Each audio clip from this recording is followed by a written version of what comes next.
Hello friends and family, my name is Skylent and I love hardcore games. If it comes to Dark Souls, if it comes to arena shooters, competitive games, PvE, PvP, it doesn't matter. I like really challenging myself. And I think, like you, many of these games that come out nowadays are very unchallenging, all the way from the beginning to the end. They are very Care Bear holy. Now there are some that have really shined, such as EVE Online, and historically many of them, like EverQuest, Ultima Online, remember those days, guys? But I think now it's time we can really look to the future with bright eyes, because these crowd-funded games, these indie games, players like us who played these games or maybe worked on those games are now working on new projects to bring that back to life. Guys, you know what I'm talking about. I'm super stoked for these, and it's really awesome to see the trend of hardcore games coming back to life. Now, it's not just MMOs either. There's lots of new genres completely springing up in this vein, such as the survival genre, you know, stuff like that, and I just cannot wait to talk about all of them. But today, absolutely, top 10 upcoming new hardcore MMORPGs. First up on the list, coming at number 10, and remember guys, this isn't based on just the quality of the game that I think, or the hype, it's really based on the severity of how hardcore the game is, or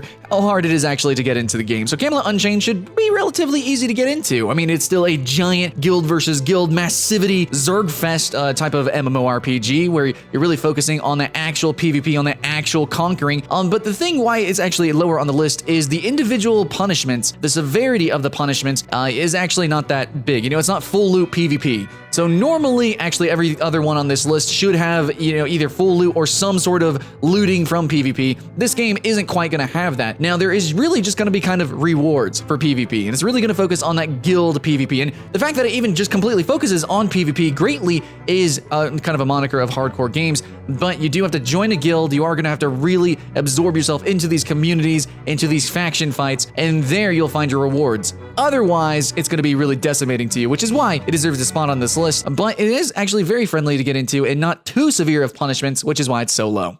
Coming in at number 9, we have Albion Online. This is a title that I've covered extensively, so just if you want to see what it's like, go check out my channel. Boom, all of it all over the place. So plentifully, I have talked about this game, and I really appreciate most aspects of it. I do like that it is a hardcore PvP-focused game. I wish it was more 1v1 focused, but it seems to be guild versus guild versus guild, you know, all these guilds fighting all over each other, which is pretty freaking intense, and it is full loot in certain areas. However, the PvE actually has a great deal of difficulty, almost like raid level difficulty in some instances, as well as the fact that actually it does have instances now, and they have zones where it's like green zones where you're not going to be PvP'd at all and you won't lose your loot if you die from PvE, and then you have yellow zones where you might lose your loot, and then you have red zones which you do get PvP'd all the time, black zones, full loot PvP. So you do have kind of like this gradient introduction into the game. If you want to run instances for less money, or if you want to go into open world instances, if you want to run the green zones, get green resources, or if you want to go into those more dangerous areas, you can expedite your growth and your gameplay overall. If you want to play solo, you can potentially do that if you just kind of want to craft and stuff, but really the meat and taters of this game is going to be in those hardcore areas, playing with the guild, playing with the community, and that's going to take a little bit to get into, but luckily I think Albion Online does a really good job at transitioning a new player into that hardcore gameplay. Next up on the list, we have a game called Gloria Victis. This is going to launch as a free-to-play title once it's out of early access. It is currently in early access, and it really does feel like it. However, it is improving at a pretty decent rate. I played it in pre-alpha, wasn't looking that good. Now it's looking pretty good, and I am excited for its full launch. Now, in terms of hardcoreness, this is going to be a low fantasy, partial loot, partial PvP title. So there are going to be safe areas, and there are factions instead of it just being full-on free-for-all. Now, you can actually still kill anybody almost at any time, and you do get to loot them. It's still partial loot, but it's not really that severe of a death. It's not really that severe of a penalty, but if you do kill them, you yourself, you know, as a red player, there is a pretty big penalty there. So all in all, the game is really structured. Just try to have that big open world guild versus guild combat without everybody just, you know, zerging everybody else all the time. So the game allows you to kind of sink your teeth in as a new player, you know, before they get kicked in. Also, I have to say the low fantasy nature of the game allows for new players to kind of just really become acquainted for the game. I mean, it's not anything overly complex, you know, with the mechanics or the features or the aesthetic. And, you know, if you die, you just kind of recraft your bow, your armor, go back out. You don't even have regents and ammo counters. You just have infinite arrows. So yeah, pretty easy to get right back into the fray.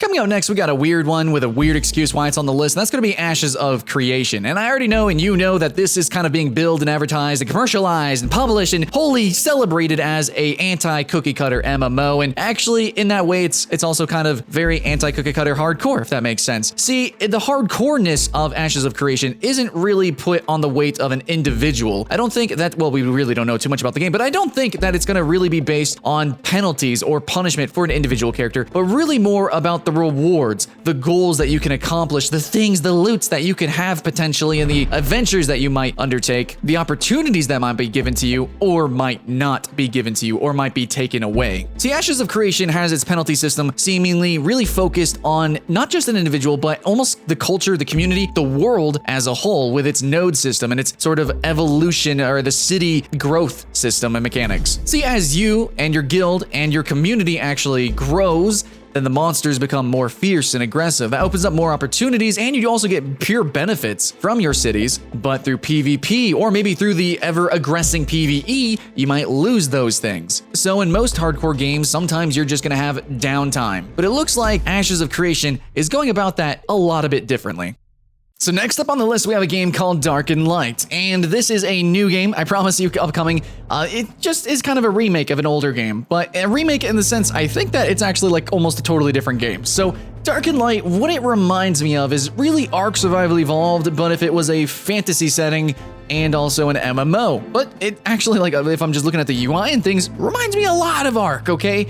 However, it is going to be a proper sandbox survival MMORPG. So it is going to be proper survival. It is a sandbox MMO set in fantasy. Yeah, so magic and stuff and legendary creatures and all sorts of cool things.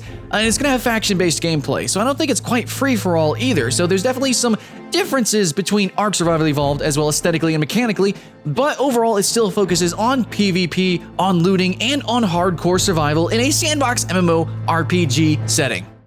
Coming in halfway on the list, we have a game named Pantheon, Rise of the Fallen. Aside from being a cliche name, I think that actually this game is going to have many cliches built within it. See, the game seems very reminiscent of much older MMORPGs. So in many ways, it is going to have, you know, that tab targeting, that inventory system, that loot-based system, such like that. But actually, we're going to go basically all the cliches that are hardcore, though. It's going to be basically back to basics, and then from there, building brick by brick, you know, piece by piece, what an MMO should maybe be, according to these visionaries. Okay, now, this is actually definitely a sentiment that's carried over by a lot of players I know in the community, and many developers now. So Pantheon Rise of the Fallen, really the only way I can really explain it with the information that I know of the game is that it's kind of like EverQuest, but maybe the better version of EverQuest that might actually last, or that might appeal to the modern niche MMO market. So let's see how it goes. Now let's talk about a little project called literally Project Gorgon. This is a small team that has an ambitious idea to create a fantasy MMORPG filled with all these little intricate immersive mechanics. And how intricate? Well, there's some obvious things such as if you catch on fire, you jump in a lake, the fire doesn't hurt you anymore. Really, right now, the norm in MMOs is you're casting fireballs under lakes, right? That's just like the thing. But Project Gorgon wants to take the older ideas of something like EverQuest, and yes, this is in a very similar vein to the previous title on this list. We really want to take those EverQuest-ish or just older MMO ideals and then just push them forward. Of course, that comes with all the faults, but at the same time, that's also part of the charm. See, this game is hoping to deliver an incredibly immersive experience. However, with the faults of older games is that it's not going to deliver that experience readily or comfortably for new players. You first must break the barrier of that immersion. You must immerse yourself. I mean, like, literally reading maybe the lore books in this game will actually teach you about the mechanics or teach you about a hidden quest or monster that you have to go and find. It's probably not going to be on a map. It's probably not just going to be on a compass. Be like, go here to do a thing. Most likely not. Project Gorgon really wants you to go and find out real stuff, like how to do real necromancy that even exists or how to even utilize it, like programming your own pet golems or learning chemistry so you can create big giant explosions and things like that. The whole point of the game is kind of in its awkwardness, which is kind of a tragedy, but at the same time, if you can get past it, if you are a real hardcore MMO player, if you break past that barrier, the point of the game is the discovery. It is constantly breaking past not just the initial barrier, but another barrier and another, and seeing how far the rabbit hole goes.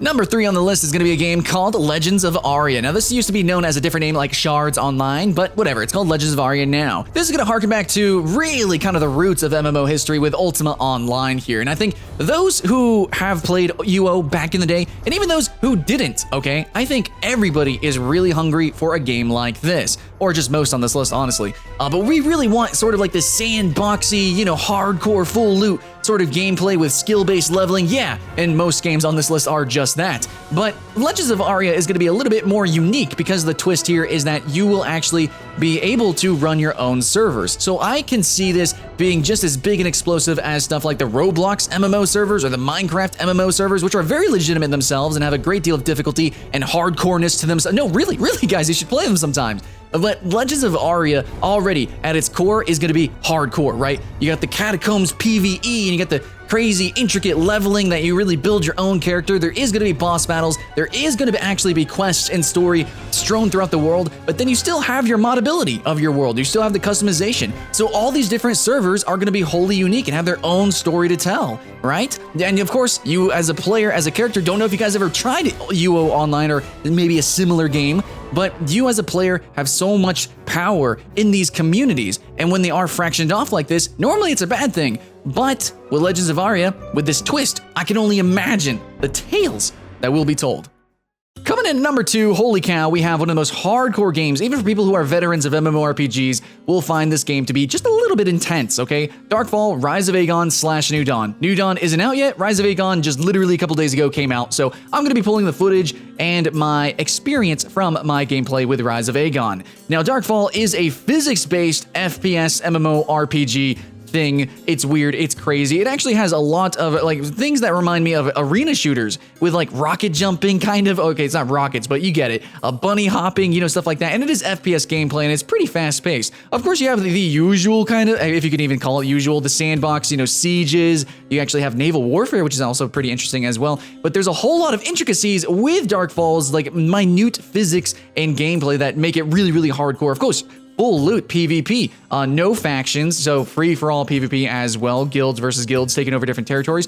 But to me, what makes it really exciting and what makes it very unique is going to be its PvEVP, as in the PvE in this game is seriously hardcore and intense. You have to actually aim. There's physics-based spells. There's spells that'll knock you on your ass, literally, like they'll push you back and stuff like that. And that's just the PvE. The monsters freaking run around and try to dodge your shots. It's really intense, man, for an MMO. But then also, it's full free-for-all PvP, so you got to be worried about ganks. And then the actual minute mechanics of the game in the combat with the resource management, the 50 different spells that you can use at any one time. Oh man, dude, when you actually put all of it together, this game is seriously mind-bogglingly hardcore. All right, guys, we're finally here at number 1. We have Chronicles of Illyria or Illyria. I don't know. I've done a lot of videos talking about this game. Nobody's corrected me. But anyways, Chronicles of Illyria, in every way that it has been designed, has just always been like this system. No, yeah, let's make it hardcore. This hardcore system, let's make it even more hardcore. Like, Chronicles of Illyria is intense, dude. Apparently, it's going to have non-repeatable quests, a closed economy, finite resources, fully destructible environments. There's so many different things that it also does have from other hardcore games, like full loot, all that good stuff, you know, very focused on actual social community interactions, blah, blah, freaking blah, okay? What I'm gonna say is it really makes this the number 1 most hardcore MMO is that its payment scheme actually is tied into your player's life.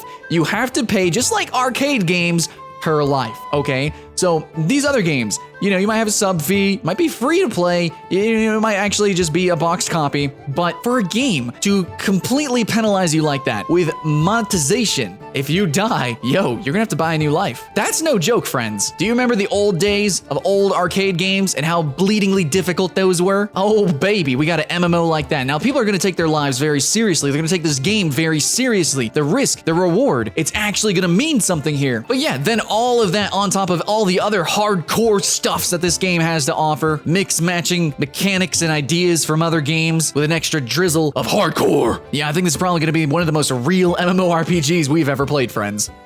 That's the end of the list. Thank you so much for watching, guys. I love compiling these lists. I love sharing these games, especially in niche genres, especially in emergent genres, and I think a lot of you guys, players, or in developers, obviously, from this list, we can see are very hungry for this kind of content. Now, what I want to say in closing, and very importantly, I think to people who just stumbled on this video, or maybe stumble into these games, is if you need a helping hand through these hardcore experiences, then absolutely, I'm here for you. Join the Discord, my social media, Twitter, all that good stuff. Get in contact with me, and whenever we do these streams, whenever we do these videos, videos. I love playing with you guys. This is a community channel, and these type of games really thrive, and really the true experience is in that social interaction in the community. So if you are a self-admitted Care Bear, that's okay? Everybody stumbles and falls in these games. That's the point. It's the challenge. It's the climb. It's the achievement. Really, you can't have an epic without a little bit of tragedy. And players who have experienced these games know the romance that's unique to the genre. So friends, I implore that you try at least one of these games on this list, and I hope in the end you have fun. Much love, guys. My name's Skylent,